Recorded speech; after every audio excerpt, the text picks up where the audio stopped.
Arianne.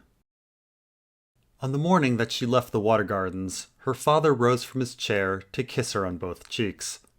"The fate of Dorne goes with you, daughter," he said as he pressed the parchment into her hand. "Go swiftly, go safely, be my eyes and ears and voice.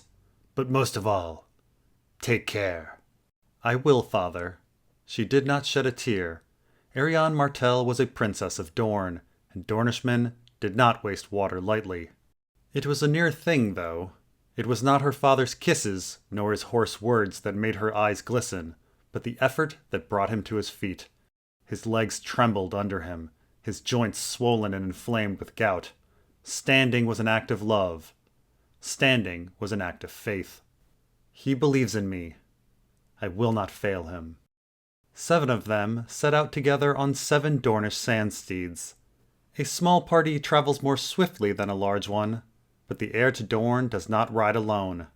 From God's grace came Sir Daemon Sand, the bastard, once Prince Oberyn's squire, now Arianne's sworn shield. From Sunspear 2 bold young knights, Joss Hood and Garibald Shells, to lend their swords to his. From the Water Gardens 7 ravens and a tall young lad to tend them.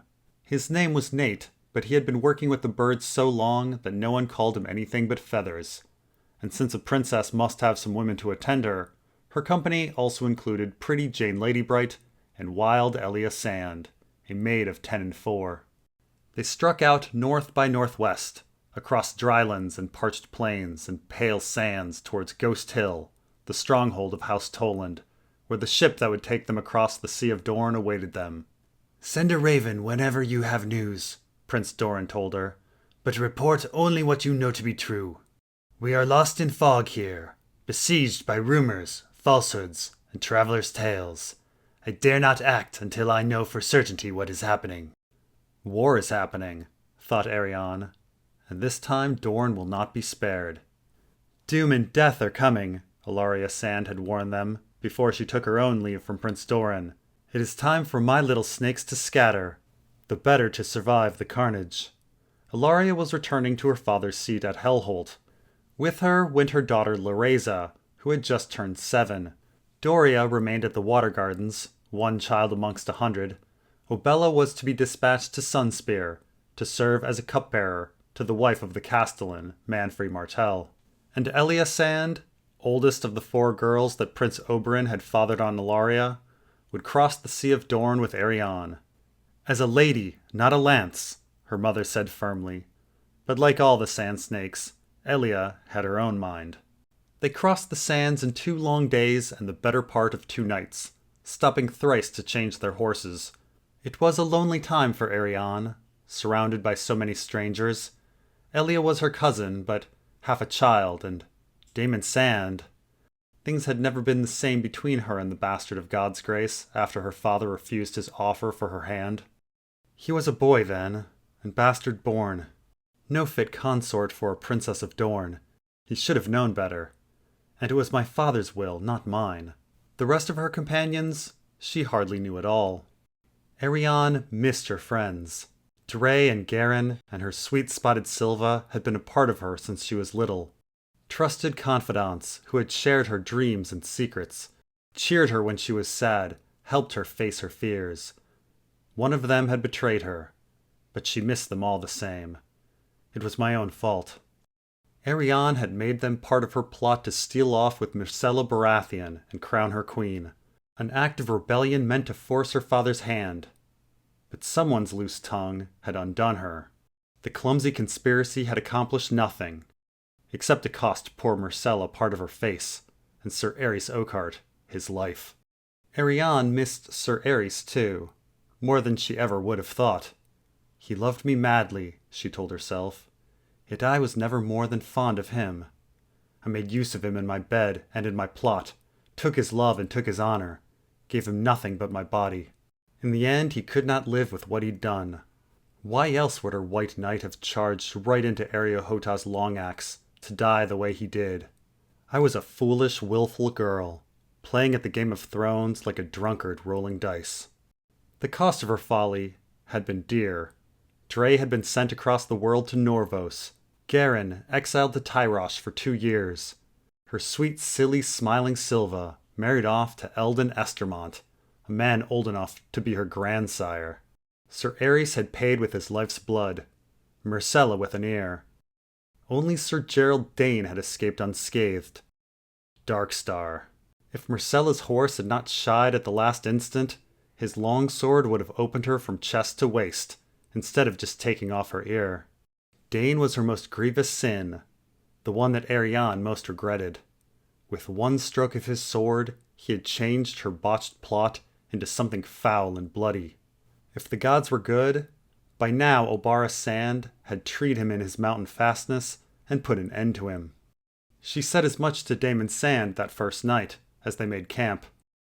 "Be careful what you pray for, princess," he replied. "Darkstar could put an end to Lady Obara just as easily. She has Ariohota with her." Prince Doran's captain of guards had dispatched Sir Aerys Oakheart with a single blow, though the King's Guard were supposed to be the finest knights in all the realm. No man can stand against Hota. Is that what Darkstar is? A man. Sir Daemon grimaced. A man would not have done what he did to Princess Myrcella. Sir Gerald is more viper than your uncle ever was. Prince Oberyn could see he was poison. He said so more than once. It's just a pity he never got around to killing him. Poison, thought Arianne. Yes, pretty poison, though. That was how he'd fooled her. Gerald Dane was hard and cruel, but so fair to look upon that the princess had not believed half the tales she'd heard of him. Pretty boys had ever been her weakness, particularly the ones who were dark and dangerous as well. That was before, when I was just a girl, she told herself. I'm a woman now, my father's daughter. I have learned that lesson. Come break of day, they were off again. Elia Sand led the way, her black braid flying behind her as she raced across the dry, cracked plains and up into the hills. The girl was mad for horses, which might be why she often smelled like one, to the despair of her mother. Sometimes Arianne felt sorry for Ilaria. 4 girls, and every one of them her father's daughter. The rest of the party kept a more sedate pace. The princess found herself riding beside Sir Daemon, remembering other rides when they were younger. Rides that often ended in embraces. When she found herself stealing glances at him, tall and gallant in the saddle, Arianne reminded herself that she was heir to Dorne, and him no more than her shield. "Tell me what you know of this John Connington," she commanded. "He's dead," said Daemon Sand. "He died in the disputed lands. Of drink, I've heard it said. So a dead drunk leads this army. Perhaps this John Connington is a son of that one, or just some clever sellsword who has taken on a dead man's name. Or he never died at all. Could Connington have been pretending to be dead for all these years? That would require patience worthy of her father." The thought made Arianne uneasy. Treating with a man that subtle could be perilous. What was he like before he died? I was a boy at God's grace when he was sent into exile. I never knew the man. Then tell me what you've heard of him from others. As my princess commands. Connington was Lord of Griffin's Roost when Griffin's Roost was still a lordship worth the having. Prince Rhaegar's squire, or one of them. Later Prince Rhaegar's friend and companion. The Mad King named him Hand during Robert's rebellion, but he was defeated at Stony Sept in the Battle of the Bells, and Robert slipped away. King Aerys was wroth and sent Connington into exile. There he died. Or not. Prince Doran had told her all of that. There must be more. Those are just the things he did. I know all that. What sort of man was he? Honest and honorable? Venal and grasping?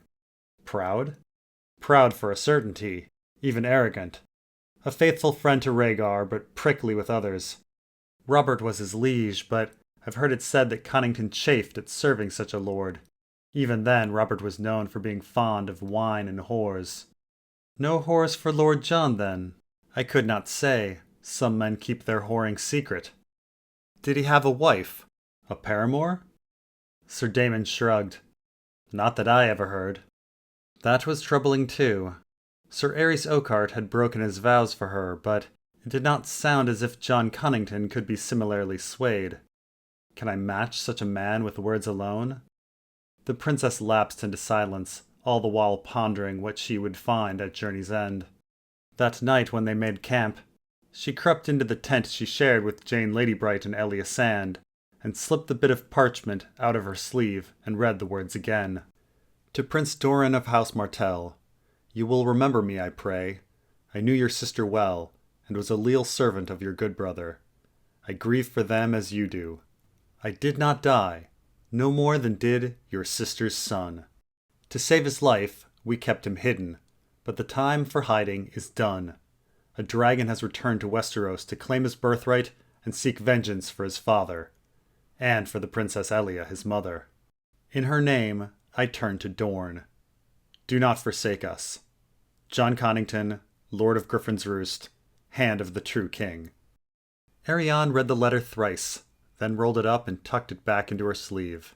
A dragon has returned to Westeros, but not the dragon my father was expecting. Nowhere in the words was there mention of Daenerys Stormborn, nor of Prince Quentin, her brother, who had been sent to seek the Dragon Queen. The princess remembered how her father had pressed the onyx Syvas piece into her palm, his voice hoarse and low as he confessed his plan. A long and perilous voyage, with an uncertain welcome at its end, he had said. He has gone to bring us back our heart's desire. Vengeance, justice, fire and blood. Fire and blood was what Jon Connington, if indeed it was him, was offering as well. Or was it? He comes with sellswords, but no dragons, Prince Doran had told her, the night the Raven came. The Golden Company is the best and largest of the free companies, but 10,000 mercenaries cannot hope to win the Seven Kingdoms. Elia's son! I would weep for joy if some part of my sister had survived. But what proof do we have that this is Aegon? His voice broke when he said that. Where are the dragons? He asked. Where is Daenerys? And Arianne knew that he was really saying, Where is my son? In the Boneway and the Prince's Pass, 2 Dornish hosts had massed, and there they sat, sharpening their spears, polishing their armor, dicing, drinking, quarreling, their numbers dwindling by the day, waiting for the Prince of Dorne to loose them on the enemies of House Martell. Waiting for the dragons, for fire and blood, for me. One word from Arianne, and those armies would march, so long as that word was dragon. If instead the word she sent was war, Lord Ironwood and Lord Fowler and their armies would remain in place. The Prince of Dorne was nothing if not subtle. Here, war meant wait. At mid-morning on the 3rd day, Ghost Hill loomed up before them, its chalk-white walls shining against the deep blue sea of Dorne. From the square towers at the castle's corners flew the banners of House Toland, a green dragon biting its own tail upon a golden field. The sun and spear of House Martell streamed atop the great central keep, gold and red and orange, defiant. Ravens had flown ahead to warn Lady Toland of their coming, so the castle gates were open, and Nimella's eldest daughter rode forth with her steward to meet them near the bottom of the hill. Tall and fierce, with a blaze of bright red hair tumbling about her shoulders, Valenna Toland greeted Arianne with a shout of, "Come at last, have you? How slow are those horses? Swift enough to outrun yours to the castle gates? We will see about that." Valenna wheeled her big red around and put her heels into him, and the race was on, through the dusty lanes of the villages at the bottom of the hill, as chickens and villagers alike scrambled out of their path. Arianne was 3 horse lengths behind by the time she got her mare up to a gallop, but had closed to 1 halfway up the slope.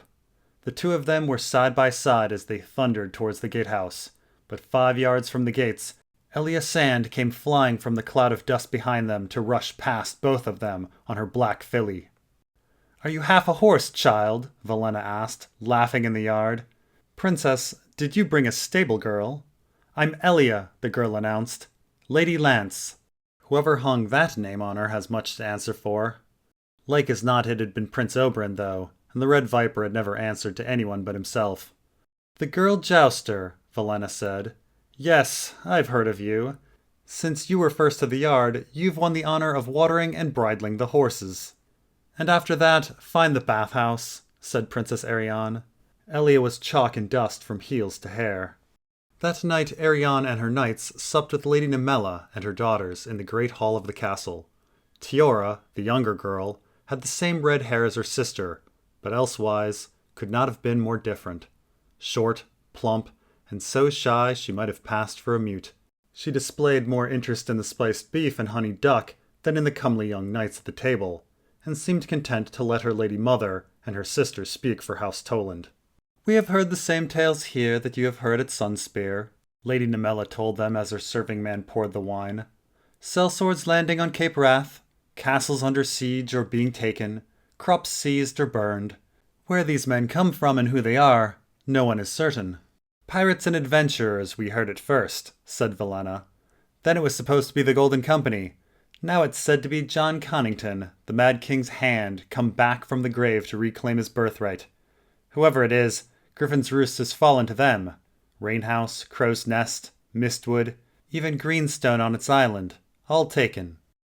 Arianne's thoughts went at once to her sweet spotted Silva. Who would want Greenstone?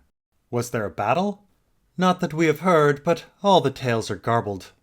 "Tarth has fallen too, some fisherfolk will tell you," said Valenna. "These sellswords now hold most of Cape Wrath and half the stepstones. We hear talk of elephants in the Rainwood." "Elephants?" Arianne did not know what to think of that. "Are you certain? Not dragons?" "Elephants," Lady Nemella said firmly. "And krakens off the broken arm, pulling under crippled galleys," said Valenna. "The blood draws them to the surface, our maester claims. There are bodies in the water. A few have washed up on our shores. And that's not half of it. A new pirate king is set up at Torturer's Deep. The Lord of Waters, he styles himself. This one has real warships, 3-deckers. Monstrous large. You were wise not to come by sea. Since the Red Wine fleet passed through the Stepstones, those waters are crawling with strange sails, all the way north to the Straits of Tarth and Shipbreakers Bay. Mermen, Volantines, Lyseni, even reavers from the Iron Islands. Some have entered the Sea of Dorne to land men on the south shore of Cape Wrath. We found a good fast ship for you, as your father commanded, but even so... Be careful." "It is true, then." Arianne wanted to ask after her brother, but her father had urged her to watch every word. If these ships had not brought Quentin home again with his dragon queen, best not to mention him. Only her father and a few of his most trusted men knew about her brother's mission to Slaver's Bay. Lady Toland and her daughters were not amongst them. If it were Quentin, he would have brought Daenerys back to Dorne, surely. Why would he risk a landing on Cape Wrath amongst the Stormlords? "Is Dorne at risk?" Lady Nemella asked. "I confess, each time I see a strange sail, my heart leaps to my throat. What if these ships turn south? The best part of the Toland strength is with Lord Ironwood in the Boneway. Who will defend Ghost Hill if these strangers land upon our shores? Should I call my men home?" "Your men are needed where they are, my lady," Daemon Sand assured her. Arianne was quick to nod. Any other counsel could well lead to Lord Ironwood's host unraveling like an old tapestry, as each man rushed home to defend his own lands against supposed enemies who might or might not ever come. "Once we know beyond a doubt whether these be friends or foes, my father will know what to do," the princess said. It was then that pasty, pudgy Tiora raised her eyes from the cream cakes on her plate. "It is dragons." "Dragons," said her mother. "Tiora, don't be mad."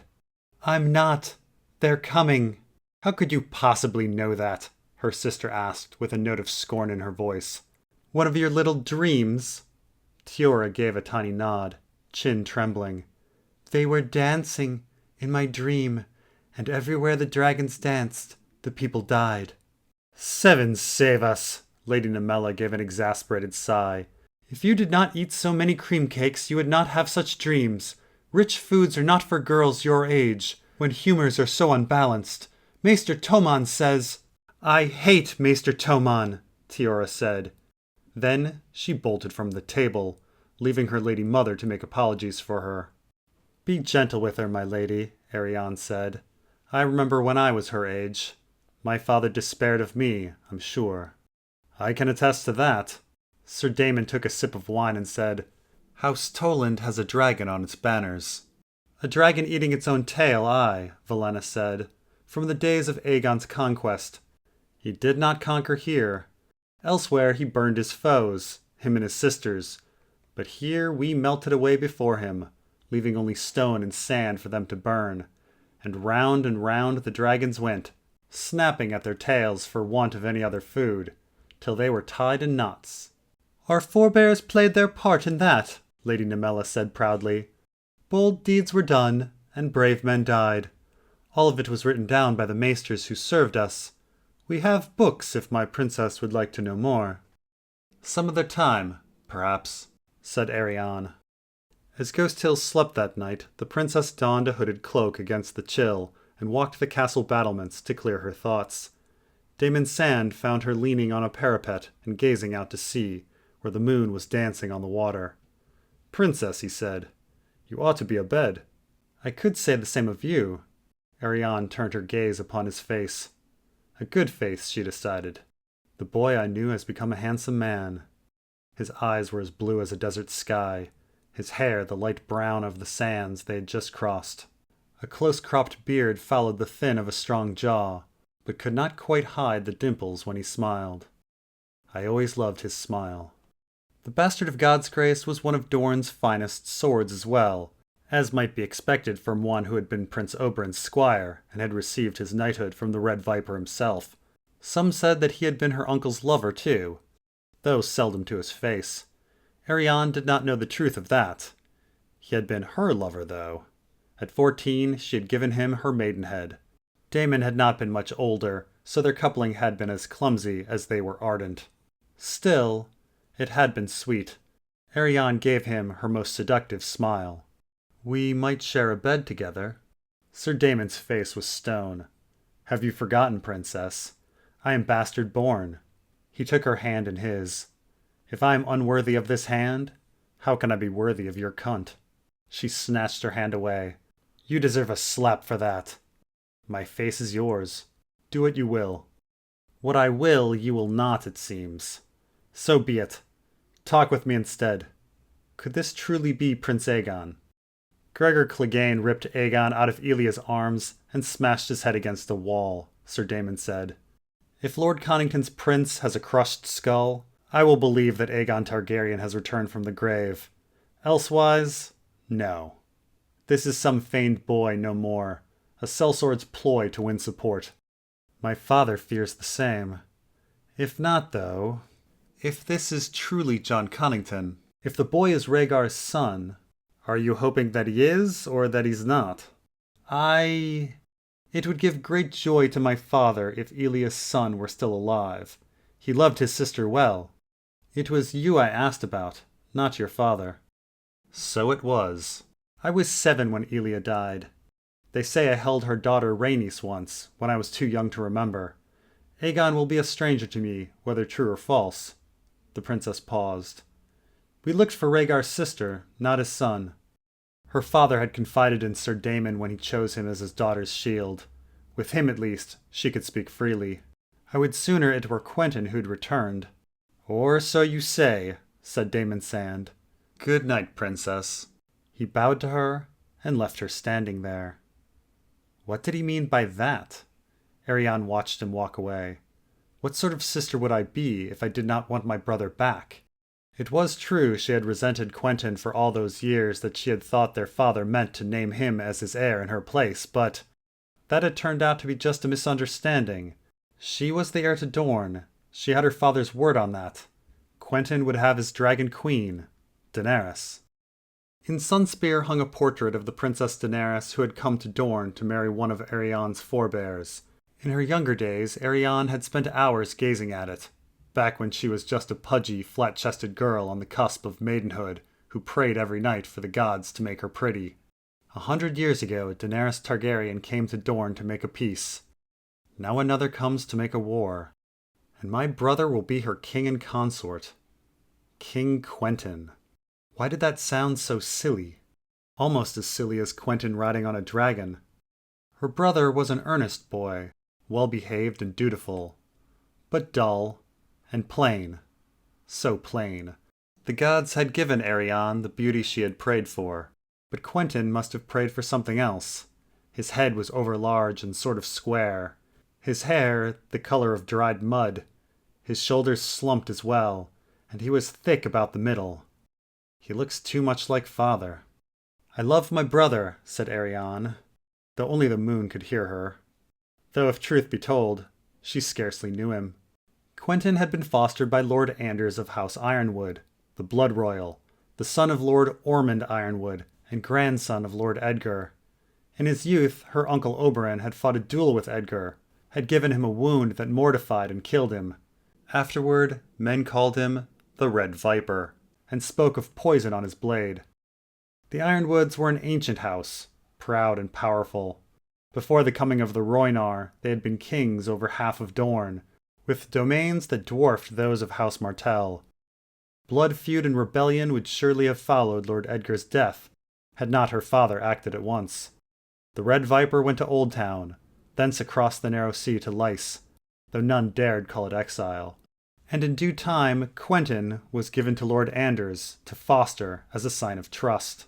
That helped to heal the breach between Sunspear and the Ironwoods, but it had opened new ones between Quentin and the Sand Snakes. And Arianne had always been closer to her cousins than to her distant brother. "We are still the same blood, though," she whispered. "Of course I want my brother home. I do." The wind off the sea was raising goose prickles all up and down her arms. Arianne pulled her cloak about herself and went off to seek her bed. Their ship was called the Peregrine. They sailed upon the morning tide. The gods were good to them, the sea calm. Even with good winds, the crossing took a day and a night. Jane Ladybright grew greensick and spent most of the voyage spewing, which Elia Sand seemed to find hilarious. "Someone needs to spank that child," Joss Hood was heard to say, but Elia was amongst those who heard him say it. "I'm almost a woman grown, sir," she responded haughtily. "I'll let you spank me, though. But first you need to tilt with me and knock me off my horse." "We are on a ship, and without horses," Joss replied. "And ladies do not joust," insisted Garibald Shells, a far more serious and proper young man than his companion. "I do. I'm Lady Lance." Arianne had heard enough. "You may be a lance, but you are no lady. Go below and stay there till we reach land." Elsewise, the crossing was uneventful. At dusk they spied a galley in the distance, her oars rising and falling against the evening stars. But she was moving away from them, and soon dwindled and was gone. Arianne played a game of Cyvasse with Sir Daemon, and another with Garibald Shells, and somehow managed to lose both. Sir Garibald was kind enough to say that she played a gallant game, but Daemon mocked her. "You have other pieces besides the dragon, princess. Try moving them sometime." "I like the dragon." She wanted to slap the smile off his face. Or kiss it off, perhaps. The man was as smug as he was comely. "Of all the knights in Dorne, why did my father choose this one to be my shield? He knows our history." "It is just a game. Tell me of Prince Viserys." "The Beggar King?" Sir Daemon seemed surprised. "Everyone says that Prince Rhaegar was beautiful. Was Viserys beautiful as well?" "I suppose. He was Targaryen. I never saw the man." The secret pact that Prince Doran had made all those years ago called for Arianne to wed to Prince Viserys, not Quentin to Daenerys. It had all come undone on the Dothraki Sea when he was murdered, crowned with a pot of molten gold. "He was killed by a Dothraki Khal," said Arianne, "the Dragon Queen's own husband." "So I've heard." "What of it?" "Just... why did Daenerys let it happen? Viserys was her brother, all that remained of her own blood. The Dothraki are savage folk. Who can know why they kill? Perhaps Viserys wiped his arse with the wrong hand." Perhaps, thought Arianne. Or perhaps Daenerys realized that once her brother was crowned and wed to me, she would be doomed to spend the rest of her life sleeping in a tent and smelling like a horse. "She is the Mad King's daughter," the princess said. "How do we know?" "We cannot know," Sir Daemon said. "We can only hope."